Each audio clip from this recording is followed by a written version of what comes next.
Daesh torna a colpejar França. Aquesta vegada l'acte ha sacsejat una església de Saint-Étienne-du-Rouvray, a l'Alta Normandia.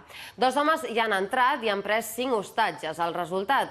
Un mossèn mort, una persona en estat crític i els 2 atacants abatuts. Un d'ells, per cert, duia un braçalet electrònic per saber on era en tot moment. També s'ha fet una detenció. Daesh ha reivindicat l'atac en un comunicat difós a l'agència AMAC. El text qualifica els autors de l'atac com a soldats de l'Estat Islàmic. Sommes face à un groupe Daesh qui nous a déclaré la guerre. La Fiscalia Antiterrorista de París s'ha fet càrrec de la investigació, mentre que François Hollande ha demanat, un cop més, unitat.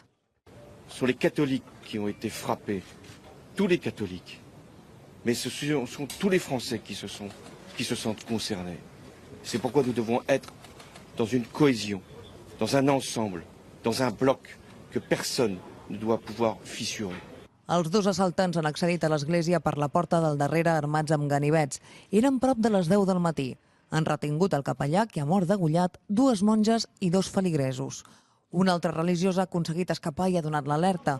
Una hora més tard, la policia ha pogut abatre a trets els 2 terroristes. El papa Francesc ha expressat el seu dolor i horror pel que ha qualificat d'absurda violència.